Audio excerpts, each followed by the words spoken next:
Turn on your TV screens over the last decade and you've no doubt laughed at his comedy and enjoyed his take on politics. But how does a Newfoundland boy become a Canadian treasure? We're about to catch up with the very funny Rick Mercer.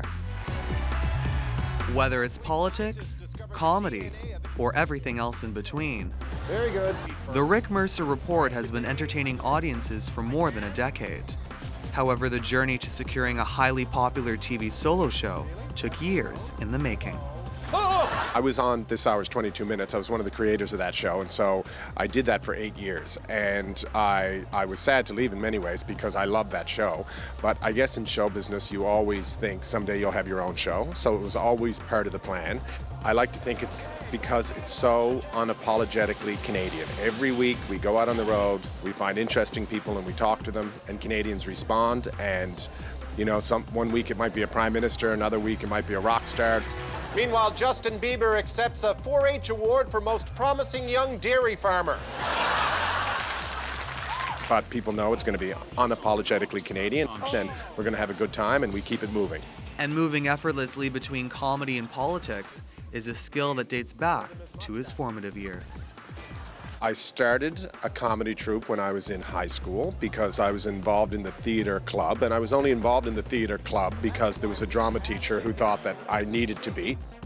I started making jokes about politics because there was only two things when I was young that I was interested in, and that was comedy and politics. In a world where so many work to live, Rick is fortunate enough to have true love for his day-to-day job. I'm pretty fortunate in the fact that I have a job that I actually love, and I realize that that's easier said than done. I mean, most people just aren't in a position to have a job that they love, and I realize that I'm very lucky that I do have a job that I love. But if you have a job that you love, it's pretty easy to get out of bed in the morning and go to work. And this is Vanessa, and look what Vanessa made. Special lollipops with my head on them. Comedy aside, Rick is passionate about lending his voice to causes he believes in.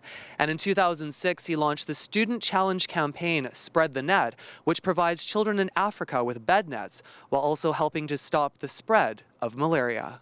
When you're confronted with the problem of malaria, which we saw in Africa, and you realize there's a very simple solution, then I guess the onus is on you to do whatever you can to help out.